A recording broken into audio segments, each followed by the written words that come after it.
Hello everyone, welcome to our channel a little help. तो students, आज मैं आपको पढ़ाऊंगी आपकी क्लास 7 की जो हिंदी की बुक है वसंत, उसका चैप्टर 10 अपूर्व अनुभव। इस चैप्टर को पढ़ाने से पहले मैं कुछ इस चैप्टर के बारे में और जो इसकी लेखिका हैं, मतलब जो ऑथर हैं, उनके बारे में बताना चाहूँगी। चलिए देखते हैं, ये जो लास्ट का पैराग्राफ है इसको एक बार पढ़ के समझते हैं कि उसमें क्या बताया जा रहा है, ऐसी कौन कौन सी चीज़ें हैं जो बताई जा रही हैं। तो ये जो चीज़ है, ये जो चैप्टर है अपूर्व अनुभव, वो एक जापानी ऑथर हैं तोतो चान। उनकी बुक में ये जो तोतो चान बुक थी उसमें से एक पार्ट था, अंश था, वहाँ से लिया गया है और ये जापानी भाषा में ही लिखा गया था, जापानी लैंग्वेज में ही लिखा गया था। और फिर उसके बाद ये इतना ज़्यादा फेमस हुआ कि इसको वर्ल्ड की बहुत सी अलग अलग लैंग्वेजेस में कन्वर्ट कर दिया गया और अनुवाद कर दिया गया उसका। और उसमें से एक लैंग्वेज जिसमें अनुवाद हुआ वो हिंदी भी है। और ये पूरी एक तरीके से जो तोतो चान थी वो अपनी लाइफ की सारी स्टोरीज़ को इस बुक में बता रही थी। तो यहाँ पे जो अपूर्व अनुभव है वो भी उन्हीं की लाइफ की एक स्टोरी का पार्ट है। जैसे कि उन्हें अपनी मोस्टली जो स्टोरीज़ हैं वहाँ पे अपनी स्कूल लाइफ बताई है और चीज़ों को एक तरीके से जो आसपास की चीज़ें हैं उनको बोलता हुआ बताया है कि उनके बचपन में क्या हुआ था, पाठशालाएँ कैसी होती थी, जो रेल के डिब्बे हैं वो कैसे थे और वो सारी चीज़ें। चलिए चैप्टर को पढ़ते हैं और समझते हैं कि इस चैप्टर के माध्यम से आपको क्या बताया जा रहा है और क्या आपको सीखने को मिलेगा। तो यहाँ पे बताया जा रहा है कि सवा गार में शिविर लगने के 2 दिन बाद। तो अब आप सोच रहे होंगे ये शिविर क्या होता है। तो शिविर मतलब जो कैंप लगते हैं छोटे छोटे, अब जैसे स्टूडेंट्स होते हैं तो स्टूडेंट्स को पिकनिक में ले जाया जाता है, तो छोटे छोटे कैंप लगाए जाते हैं, फिर उनको एंटरटेन किया जाता है थोड़ा, ताकि वो फिजिकल और मेंटल हेल्थ बनी रहे उनकी, क्योंकि पढ़ाई करके तो वो पगला जाएंगे। तो ऐसे ही यहाँ पे क्या हुआ था, कैंप लगा था। तो जब कैंप लग गया उसके 2 दिन बाद जो तोतो चान थी, तोतो चान जो हैं वो एक ऑथर भी हैं और एक गर्ल भी हैं। तो आप ये समझ सकते हैं कि यही वो हैं जिनके आसपास ये पूरी स्टोरी घूमती है और ये इनकी रियल लाइफ स्टोरी है। कोई वो अनुभव नहीं कर रही है, वो कुछ सोच नहीं है, ये रियल लाइफ में उनके साथ ऐसा हुआ है तो उसको वो बता रही हैं। तो यहाँ पे बताया जा रहा है कि जब कैंप लग गए थे, शिविर में लग गया था, उसके 2 दिन बाद तोतो चान ने एक बहुत बड़ा कदम उठाया, एक बहुत बड़ा साहस का दिन आया उनका। क्यों ऐसा वो क्या करने जा रही थी कि हम कह सकते हैं कि ये बहुत बड़ा कदम था उनके लिए। ऐसा वो ये करने जा रही थी कि यासुकी चान को, वो यासुकी चान से मिलने जा रही थी। अब आप सोचेंगे ये इसमें क्या इतना बड़ा कदम की बात है। तो यहाँ पे आपको कहानी के आगे पता चलेगा कि जो यासुकी चान थे उनको पोलियो था, उनके जो पैर थे वो काम नहीं करते थे और यहाँ पे तोतो चान चाहती थी कि वो यासुकी चान को अपने पेड़ पे चढ़ाएं। चलिए आगे देखते हैं। और इस बात को जब तोतो चान ने फैसला कर लिया कि वो ये सब करेंगी, उन्होंने डिसीजन ले लिया, तो इन सारी बातों को उन्हें अपने माँ बाप को नहीं बताया, उन्हें अपने माता पिता से नहीं बताया और ना ही यासुकी चान ने अपने माता पिता से बताया। और वो दोनों आपस में उन लोगों ने कह दिया कि हाँ, मैं अपने पेड़ पे आपको क्या करती हूँ, इनवाइट करती हूँ, आप आइएगा। तो तोतो चान ने यासुकी चान को इनवाइट कर लिया और वो दोनों क्या करते हैं, उसको यासुकी चान ने इस इन्विटेशन को एक्सेप्ट कर लिया। चलिए देखते हैं। तोमोए में हर एक बच्चे के पास अपना एक पेड़ होता था और वो उसका खुद का पेड़ माना जाता था। अब तोमोए क्या है, एक जगह है, जापान की ही एक जगह है, वहाँ पे हर एक बच्चे का एक पेड़ होता था और उस पर वो लोग चढ़ना बहुत अच्छा मानते थे। एक तरीके से उनका एंटरटेनमेंट फेस था और एक एक्टिविटी टाइप बन गई थी उनकी। तो वहाँ पे हर बच्चे का एक पेड़ होता था। ऐसे कि जैसे आपकी बेंच है, आप क्लास में जाके उस बेंच पे बैठे, आपने कह दिया कि अब मैं रोज़ इसी पे बैठूंगा और किसी पे नहीं बैठूंगा। ऐसे ही वहाँ पे हर बच्चे का एक पेड़ था, उस पर उन लोगों ने नाम लिख दिया था या किसी तरीके से उसका उनके पास आइडेंटिफिकेशन था। अब कोई दूसरा बच्चा अगर उनके पेड़ पे आता या उनके पेड़ पे चढ़ता तो उसको क्या करना पड़ता था, एक तरीके से परमिशन लेनी पड़ती थी कि क्या मैं आपके पेड़ के अंदर आ सकता हूँ या आ सकती हूँ, ऐसे करके। तो यहाँ पे बताया जा रहा है कि तो तोतो चान का पेड़ था वो मैदान के बाहरी हिस्से में था और जो नेक्स्ट जगह है जिसका नाम कुहोंगुत्सु बताया जा रहा है, वहाँ पे जाने वाली जो सड़क थी उसके पास ही तोतो चान का पेड़ था। और ये पेड़ छोटा सा नहीं था, ये बहुत बड़ा पेड़ था और अगर उस पर चढ़ने जाओ तो पैर फिसल जाता था, क्योंकि क्या था, एक चिकना था वो, क्योंकि खुरदुरा होता तो आराम से चढ़ा जा सकता था, लेकिन वो बहुत स्मूथ टाइप था तो आसानी से कोई नहीं चढ़ सकता था, लोगों के पैर फिसल जाते थे। और फिर जब ठीक से चढ़ जाए इंसान, अच्छे से अगर इंसान ऊपर चढ़ जाए तो कोई 6 फुट की ऊंचाई पर वो चढ़ सकता था और ऊपर से वो आसपास की चीज़ों को आराम से देख सकता था। एक बहुत ही अच्छा सीन उसको दिखाई देता था और ये बहुत ही कैसी थी, ये आरामदेह जगह थी। तो तोतो चान क्या करती थी, सर्दियों की छुट्टी में और ज़्यादातर जब भी वो फ्री होती थी वो पेड़ पे चढ़ती थी।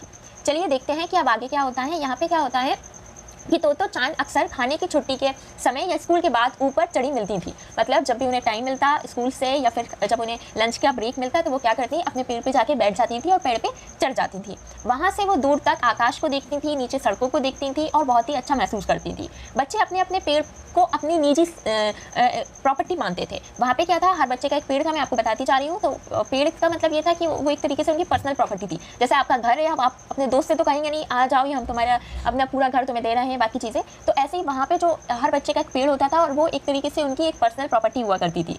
और अगर वो दूसरे के पेड़ पे जाते या खुद अपने पेड़ पे किसी को बुलाते तो फिर क्या होता था, एक तरीके से आपको आने की परमिशन लेनी पड़ती थी कि माफ़ कीजिए, क्या मैं अंदर आ जाऊँ या आ सकती हूँ, ये सारी चीज़ें ऐसे करके उन्हें पूछना पड़ता था। चलिए आगे देखते हैं।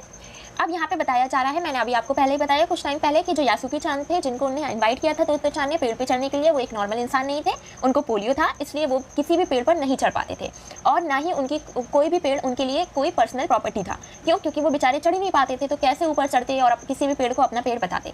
तोतो चान ने जब यासुकी चान से कहा कि आप मेरे पेड़ पे आइएगा, मैं आपको अपने पेड़ पे चढ़ाऊंगी, तो वो बहुत ज़्यादा खुश हुए। एक तरीके से वो अपने लाइफ का एक बहुत ही अजीब सा और एक न्यू टाइप एक्सपीरियंस करने जा रहे थे, क्योंकि ना ही आज तक वो पेड़ पे चढ़े थे और ना ही उन्हें पता था कि ऊपर उन्हें क्या क्या चीज़ें देख सकती हैं।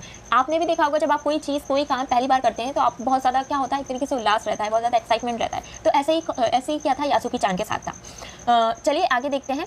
जब घर से निकलते टाइम का ये बात कही जा रही है, इस पैराग्राफ में बताया जा रहा है कि जब तोतो चान घर से निकल रही थी तो उन्हें क्या किया। जब तोतो चान घर से निकल रही थी तो उन्होंने अपनी आंखें नीचे रखी। क्यों? क्योंकि वो अपनी माता पिता से झूठ बोल रही थी और ये कह रही थी कि मैं डेनेन चोफू जा रही हूँ, लेकिन वो कहाँ जा रही थी? यासुकी चान को पेड़ पे चढ़ाने जा रही थी। वो झूठ बोल रही थी, इसलिए वो अपनी माँ से आंखें नहीं मिला पाई और वो क्या करने लगी, सीधे जूतों पे उन्हें नज़रें जमा ली और जूतों के जो फीते थे उनको बांधती नहीं। और फिर क्या हुआ, जो रॉकी उनका जो भाई था, वो उनको स्टेशन तक छोड़ने आया।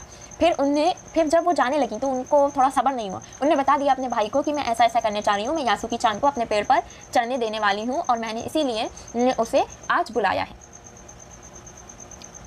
जब तोतो चान स्कूल पहुंची तो रेल पास उनके गले के आसपास हवा में उछल रहा था, क्योंकि जब आप भगते हैं या तेज़ चलते हैं तो आपके गले में कोई भी जब ID कार्ड या कुछ भी डला होता है तो वो एक तरीके से स्लाइड मूवमेंट करता है पेंडुलम के साथ की तरह। वैसे ही किसके साथ हुआ? तोतो चान के साथ हुआ। उनका जो ID कार्ड या जो भी रेल पास था जो उनके गले पे डला था, वो इधर उधर घूम रहा था। फिर गर्मियों की छुट्टी के कारण आसपास चारों तरफ क्या था, सूना था और स्कूल में कोई भी नहीं था। और फिर उसके बाद उन्होंने देखा कि यासुकी चान एक ही कुछ दूर खड़ा है, लेकिन यासुकी चान तोतो चान से बहुत ज़्यादा बड़ा लगता था, लेकिन वो उनसे इतना बड़ा था नहीं, बस कुछ 1 साल या कुछ 11-12 महीने ही वो क्या था, उनसे बड़ा था। लेकिन वो तोतो चान को अपने आप से बहुत ज़्यादा बड़ा लगता था, क्योंकि वो बहुत ज़्यादा हाइट थोड़ी उसकी ज़्यादा थी। चलिए देखते हैं आगे क्या हुआ। जो यासुकी चान था, जैसे ही उसने तोतो चान को देखा, वो पैर घसीटता हुआ उसकी तरफ बढ़ा और वैसे ही दूसरी तरफ भी जो तोतो चान थी, उन्होंने भी यही किया, वो भी तेज़ी से यासुकी चान की तरफ बढ़ी। और फिर क्या हुआ, एक पोजीशन ऐसी आई कि दोनों आ खड़े हुए और फिर तोतो चान बहुत ज़्यादा खुश हुई कि हाँ चलिए अब एक ऐसे पोजीशन पे आ गए थे वो लोग कि अब वो अपने नेक्स्ट टारगेट जो भी उनको करना था, वो नया स्टेप ले सकते थे वो। तो फिर उन्होंने आपस में बहुत ज़्यादा ठिठक कर वो दोनों हंसने लगे एक दूसरे को देखकर। क्यों हंस रहे थे? क्योंकि एक तरीके से तोतो चान के लिए भी ये फर्स्ट एक्सपीरियंस था कि वो किसी ऐसे इंसान को जो फिजिकली अच्छा नहीं हो, जिसको पोलियो हो, उसको अपने पेड़ पे बुला रही थी। और दूसरी चीज़, पूरी रिस्पॉन्सिबिलिटी उसके ऊपर थी कि तुम ही पेड़ पे चढ़ाओगी मुझे, ये सारी चीज़ें। और यासुकी चान जो आज तक कभी पेड़ पे चढ़ा नहीं था, वो पहली बार किसी के पेड़ पे चढ़ने जा रहा था, तो वो भी बेचारा एक तरीके से बहुत ज़्यादा खुश था। लेकिन उन्हें ये नहीं पता था कि आगे उन्हें क्या क्या प्रॉब्लम सहनी पड़ेगी। चलिए देखते हैं आगे क्या होता है कहानी में। तोतो चान यासुकी चान को अपने पेड़ पे ले गई और उसके बाद वे तुरंत चौकीदार के छप्पर की ओर भागी। अब जो चौकीदार था, वहाँ का वॉचमैन टाइप था, वहाँ पे जो था उसका जो छप्पर बना हुआ था, वहाँ पे भागी। और उसने रात में ही सोच लिया था कि वो कैसे यासुकी चान को पेड़ पे चढ़ाएगी। और वो वहाँ से क्या लेके आई, वहाँ से वो एक सीढ़ी लेके आई, वो सीढ़ी जिससे वो क्या कर सकती थी, यासुकी चान को पेड़ पे चढ़ा सकती थी। उस सीढ़ी को वह घसीटती हुई लेके आई और फिर उसने क्या करा, तने के सहारे लगा दिया। मतलब जो तना था, पेड़ की जो शाख थी, उसके सहारे उसने लगा दिया। और फिर वो जो सीढ़ी थी वो एक पूरी अच्छी हाइट की थी। क्योंकि वो तोतो चान के पेड़ के ऊपर तक, मतलब जो ऊपर पोजीशन थी, वहाँ तक आराम से पहुँच रही थी कि आराम से यासुकी चान को वहाँ तक चढ़ाया जा सकता था। और फिर उसने क्या किया, वे कुर्सी के ऊपर चढ़ी और सीढ़ी के किनारे को पकड़ लिया। और फिर वो कहती है नीचे यासुकी चान से कि ठीक है, अब तुम चढ़ने की कोशिश करो। यासुकी चान के हाथ पैर इतने कमज़ोर थे कि वो पहली सीढ़ी भी बिना सहारे के नहीं चढ़ पाया। तोतो चान फिर नीचे उतर आई और यासुकी चान को पीछे से धक्का देने लगी। क्योंकि अगर वो पीछे से सहारा लगाती तो ये चांसेस ज़्यादा थी कि जो यासुकी चान था वो ऊपर चढ़ जाता। लेकिन यासुकी चान ऑलमोस्ट उसका पैर थे, उसके दोनों जो लेग्स थे, एक लेग तो टोटली उसका पोलियो से वो था और दूसरा जो था वो हाफ था। तो वो बेचारा इस कंडीशन में नहीं था कि वो अपने पैर को किसी ऊपर एक्सरसाइज की तरह ऊपर रखे, फिर ऊपर रखे और सीढ़ी पे चढ़ सके। इसलिए वो पहली सीढ़ी भी मुश्किल से बिना सहारे के नहीं चढ़ पाया। जब तोतो चान ने ये देखा तो वो बेचारी घबरा गई, वो नीचे उतर आई और वो पीछे से धक्का देने लगी ताकि जो यासुकी चान है वो ऊपर चढ़ जाए। लेकिन फिर उसमें भी कोई उनका एक सॉल्यूशन नहीं निकला। यासुकी चान अपना पैर सीढ़ी पर रखता था तो फिर वो आगे और बढ़ ही नहीं पाता था और फिर क्या करता था, फिर झुकाकर वो वापस खड़ा हो जाता था। तोतो चान को पहली बार लगा कि जितना काम वो आसान समझ रही थी, ये काम उतना आसान नहीं है।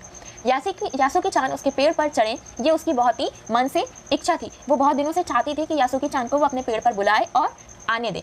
लेकिन अब क्या हो रहा था, धीरे धीरे जो उसकी ये एक तरीके से ड्रीम थी, ये डिज़ायर था, वो सब धीरे धीरे क्या हो रहे थे, एक झिलमिलाते सितारे की तरह ओझल होते जा रहे थे। क्यों? क्योंकि आप इस फोटो में देख सकते हैं कि कैसे तोतो चान बेचारी इतनी मेहनत कर रही है और वो इस सीढ़ी को लगाए खड़ी है ताकि क्या हो, यासुकी चान ऊपर चढ़ जाए। लेकिन आप ये भी देख सकते हैं कि यासुकी चान ने पहला ही अपना पैर सीढ़ी पर रखा है और वो दूसरे पैर को उठा ही नहीं पा रहे। वो पैर जो थोड़ा सा सही है उसको तो उन्हें रख लिया है, लेकिन दूसरा पैर ज़मीन से मुश्किल से ही उठ रहा है उनका, जो ऑलमोस्ट पोलियो से क्या है, पोलियो का जिसमें ज़्यादा असर है।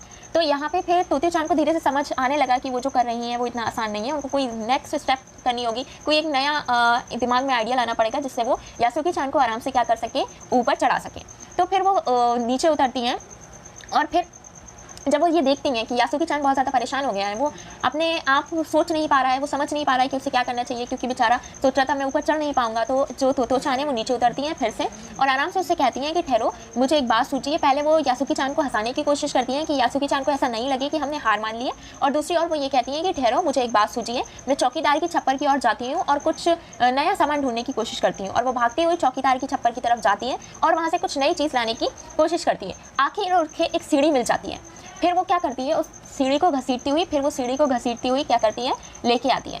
वो अपनी शक्ति पे हैरान हो रही थी कि इतनी बड़ी सीढ़ी को वो कैसे अकेले घसीटती हुई चौकीदार के छप्पर से यहाँ तक लेके आ गई थी, अपने पेड़ तक। अब फिर वो आती है और फिर वो यासुकी चान के कॉन्फिडेंस को बढ़ाने की कोशिश करती है और कहती है, देखो अब डरना नहीं। बड़ी बहन किसी आवाज़ में उसने कहा, ये डगमगाएगी नहीं, तुम आराम से इस पर चढ़ने की कोशिश करना। अब मैं ये पैराग्राफ समझाने से पहले आपको दिखा देती हूँ। ये देखिए, ये जो पहले वाली सीढ़ी थी जो फेल हो गई थी, जिससे कोई उनका रिजल्ट नहीं आया था, तो उसने उसको फेंक दी और यासुकी चान ये वाली मेज़ लेके आई। अब जब यासुकी चान ये वाली मेज़ लेके आई तो क्या हुआ कि उसने क्या किया, वो नीचे ही खड़ी रही और उसने आराम से एक बड़ी बहन होने के नाते, बड़ी बहन जैसे आराम सी आवाज़ में उसे समझाया कि देखो डरना मत, ये जो सीढ़ी है ये हिलेगी नहीं, तुम आराम से चढ़ने की कोशिश करना। चलिए देखते हैं आगे क्या हुआ था। उन दोनों को ये बिल्कुल भी पता नहीं था कि कितना समय यासुकी चान को ऊपर चढ़ाने में लगेगा। सूरज का ताप उन पर पड़ रहा था, दोनों का ध्यान यासुकी चान के ऊपर तक पहुंचने में रमा था। तोतो चान नीचे से उसका एक एक पैर सीढ़ी पर धरने में मदद कर रही थी। अपने सिर से वे अपने पिछले हिस्से को भी स्थिर करती थी। यासुकी चान पूरी शक्ति के साथ जूझ रहा था और आखिर वह ऊपर पहुंच गया।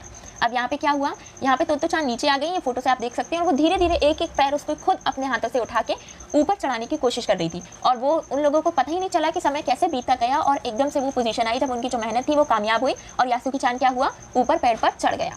हुर्रे! पर उसे अचानक सारी मेहनत बेकार लगने लगी। तोतो चान तो सीढ़ी पर से छलांग लगाकर अपने पेड़ पर पहुंच गई, लेकिन जब यासुकी चान वहां तक नहीं पहुंच पाया, तो क्योंकि तोतो चान की मेहनत से वो यहाँ तक तो पहुंच गया था, इस पोजीशन पे पहुंच गया था कि उस पे जो टेबल का ऊपर वाला पार्ट है वहाँ पे जाके बैठ जाए। लेकिन अब वो पेड़ तक कैसे जाएगा, ये जो पेड़ है ये देखिए आप फोटो में देख सकते हैं, यहाँ तक कैसे जाएगा, वो तो इस मेज़ पे यहाँ पर बैठा है। तो फिर से जो तोतो चान थी वो घबरा गई कि अब मैं क्या करूँ, कैसे क्या कोशिश करूँ कि यासुकी चान को वापस इस पेड़ पर ले आऊँ। तो फिर उन्होंने क्या किया, उन्होंने शुरू में तो उनको ऐसा लगा कि उनकी सारी कोशिश जो उन्होंने इतनी मेहनत की वो सब बेकार चली गई। लेकिन फिर क्या हुआ, तोतो चान को कुछ एक नए आइडिया सोचने में वो क्या हो गई, थोड़े से टाइम लगा। फिर वो कहती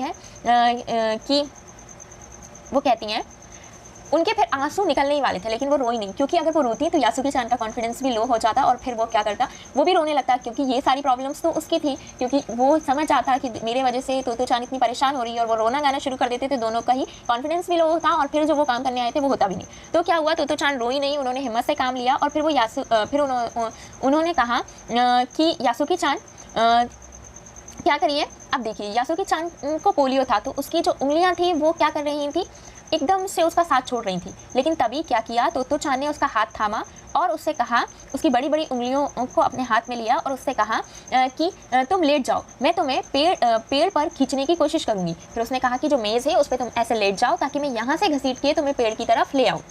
तो फिर ऐसा ही हुआ। उस समय तोतो चान द्वारा यासुकी चान को पेड़ की ओर खींचते अगर कोई बड़ा देखता तो वो ये ज़रूर समझता कि ये सब क्या हो रहा है, और वो चीखने लगता, चिल्लाने लगता, क्योंकि तोतो चान क्या कर रही थी, अपनी जान को जोखिम में डालकर यासुकी चान को पेड़ पर चढ़ाने की कोशिश कर रही थी। अब आप खुद ही सोचिए, एक छोटी सी बच्ची है और एक लड़का है जिसकी हाइट उससे डबल है, और वो उसको एक मेज से पेड़ की तरफ घसीटेगी, और अगर कोई बड़ा इंसान देखेगा तो वो यही कहेगा कि ये तो इसको मार ही डालेगी। तो ऐसा ही कुछ होता है। वो बहुत ही हिम्मत करती हुई क्या करती है, तोतो चान को पूरे भरोसा दिला के उसको घसीटती है और फिर अपने नन्हे नन्हे हाथों से पूरी ताकत लगा के यासुकी चान को घसीटने लगती है। बादल का एक बड़ा टुकड़ा बीच बीच आकर उनको मदद देता है, एकदम से धूप हट जाती है और जो छाया होती है वो उन पे पड़ने लगती है।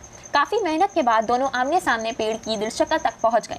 पसीने से तरबतर दोनों बालों को चेहरे पर से हटाते हुए तोतो चान के सम्मान में झुककर यासुकी चान ने कहा, मेरे पेड़ पर तुम्हारा स्वागत है। यहाँ पे ये जो तोतो चान का डायलॉग है, मेरे पेड़ पर तुम्हारा स्वागत है, और वहीं यासुकी चान जो है वो उनसे पूछते हैं, क्या मैं आपके पेड़ पर आ सकता हूँ। यासुकी चान डाल के सहारे खड़ा था। वो कुछ झिझकता हुआ मुस्कुराया। तब उसने फिर पूछा, क्या मैं अंदर आ सकता हूँ। पहले तोतो चान ने उसका स्वागत किया पेड़ पर, फिर वहीं दूसरी ओर जो यासुकी चान था उसने क्या किया, उसने अंदर आने की परमिशन ली, क्योंकि मैं चैप्टर की स्टार्टिंग में आपको बता चुकी हूँ कि वहाँ पे कोई भी अगर आना चाहता है किसी के पेड़ पे तो पहले परमिशन लेता है, एक तरीके से इन्वाइट कोई करता है और फिर एक तरीके से परमिशन लेके अंदर आता है। तो ऐसे ही कुछ क्या किया यासुकी चान ने किया और तोतो चान ने क्या किया, इन्विटेशन दिया कि आपको मैं इन्वाइट करती हूँ अपने पेड़ पर, आप आइए। उस दिन यासुकी चान ने दुनिया की एक नई झलक देखी। उसने देखा कि उसने जो कभी नहीं देखा था ज़िंदगी में, पहली बार इतने सालों बाद उसने वो देखा। जैसे ही वो पेड़ पर चढ़ा, यासुकी चान बहुत ज़्यादा खुश हो गया। वो बड़ी देर बाद बैठे बैठे इधर उधर अपनी जो पलके था वो झपकाते हुए चारों तरफ देख रहा था। और फिर वो बोलता है कि मेरी जो बहन है वो अमेरिका में है। उसने बताया है कि एक बहुत बड़ी सी चीज़ होती है जिसको हम टेलीविज़न कहते हैं। जैसे ही टेलीविज़न का नाम आया तो यासुकी चान उमंग से भर गया और कहता है, मेरी बहन बताती है कि वो जापान में भी आ जाएगा कुछ दिनों बाद और फिर हम बैठे बैठे सूमो कुश्ती और सारी चीज़ें डिब्बे में देख सकेंगे। जब तोतो चान ने ये बात सुनी कि कोई डिब्बे में सूमो कुश्ती या दूसरी चीज़ें हम कैसे देख सकते हैं, तो वो सोचने लगी, क्या ऐसा भी समय आएगा जब हम इतने बड़े बड़े पहलवान जो सूमो कुश्ती के होते हैं उनको हम डब्बे में कैसे अंदर डाल देंगे और उनको देख सकेंगे। ये सारी चीज़ें कौन सोच रहा था, ये सारी चीज़ें तोतो चान सोच रही थी। तोतो चान उस समय ये तो ना समझ पाई कि यासुकी चान के लिए जो कहीं भी दूर तक चल नहीं सकता था, घर बैठे चीज़ों को देख लेने से क्या अर्थ होगा या क्या मतलब होगा। क्योंकि तोतो चान के दिमाग में ये आ रहा था कि जब यासुकी चान एक कदम भी बिना सहारे के नहीं चल सकता, तो वो घर बैठे अगर चीज़ों को देखेगा भी तो उससे उसकी लाइफ में क्या चीज़ें बदलाव होगा या क्या उसकी ज़िंदगी में कोई अलग स्टेप्स वो लेगा। ये सारी चीज़ें वो सोच रही थी। फिर वो ये भी सोचती है कि कैसे पॉसिबल होगा कि हम जो सूमो पहलवान हैं, इतने बड़े बड़े इतने मोटे मोटे, उनको घर बैठे एक डिब्बे में बंद देख सकेंगे और उसका आकार कैसा होगा, वो कैसी होगी, वो बहुत ज़्यादा इंटरेस्टिंग होगी, लुभावनी होगी। ये सारी बातें उसके दिमाग में चल रही थी। पहल तो यासुकी चान ने ही तोतो चान को उसके बारे में बताया था, लेकिन तोतो चान ने इसके बारे में और किसी से नहीं सुना था। पेड़ मानो गीत गा रहे थे और दोनों बेहद खुश थे। यासुकी चान के लिए पेड़ पर चढ़ने का ये पहला और अंतिम मौका था। क्योंकि क्या हुआ था, क्योंकि इतना तो कोई अपनी जान को खतरे में नहीं डालता और इतनी मेहनत कोई नहीं करता जितना तोतो चान ने करी थी। और क्या किया था, उसको अपने पेड़ पे बुलाया था। और ये जो पूरी स्टोरी है मैंने अभी बताया तोतो चान पे आधारित है, लेकिन जो इसका अनुवाद है वो किया गया है कुशवाहा जी ने। और ये स्टोरी यही एंड होती है। तो इससे आपको ये पता चलता है कि दो तरीके के लोग होते हैं, एक जो होते हैं मेंटली और फिजिकली सही होते हैं, लेकिन एक बिल्कुल नहीं होते। तो आपको उनके साथ अच्छे से बिहेव करना चाहिए जैसे कि तोतो चान करती हैं, और उनकी खुशी में अपनी खुशी ढूंढना चाहिए। चलिए अब हम मिलेंगे नेक्स्ट वीडियो में, तब तक के लिए बाय, टेक केयर।